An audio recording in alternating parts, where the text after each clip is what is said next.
નમસ્કાર મિત્રો, કેમ છો? મજામાં છો ને? આશા છે કે બધા મજામાં હશો.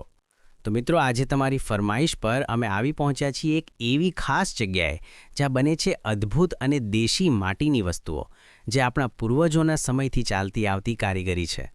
મિત્રો, અહીંયા સૌથી પહેલાં કાચી માટી લાવીને તેને સરસ રીતે તૈયાર કરવામાં આવે છે.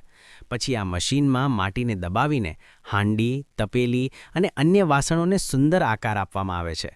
આકાર આપ્યા પછી આ કાચા વાસણોને ધીમે ધીમે સૂકવવામાં આવે છે, જેથી તેમાં કોઈ તિરાડ ન પડે.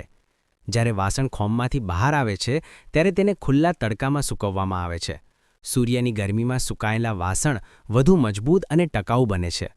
સંપૂર્ણ રીતે સૂકાયા પછી તેને એક સરસ જગ્યાએ ગોઠવી દેવામાં આવે છે, જેથી આગળની પ્રક્રિયા માટે તૈયાર રહે.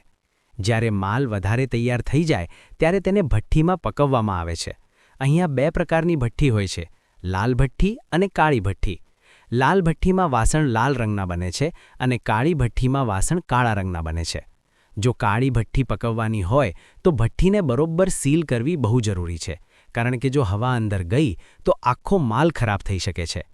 મિત્રો, અહીંયા તમને લાલ તપેલા, કાળા તપેલા, હાંડી, તપેલી અને ગરમીમાં છાશ ઠંડી રાખે તેવી ખાસ માટીની માટલીઓ પણ મળશે. આ માટીની વસ્તુઓ સ્વાસ્થ્ય માટે પણ ખૂબ ફાયદાકારક હોય છે અને ખોરાકનો સ્વાદ પણ વધારે મજાનો બનાવે છે. હું પણ અહીંથી થોડો લાલ અને થોડો કાળો માલ લઈને આવ્યો છું, જેથી તમને બતાવી શકું કે ક્વોલિટી કેટલી સરસ છે.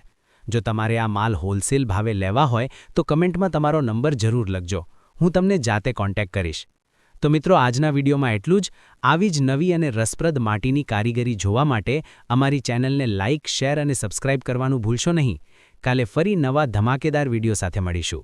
જય પ્રજાપતિ સમાજ, જય સરિયા દેવી, જય દક્ષ પ્રજાપતિ.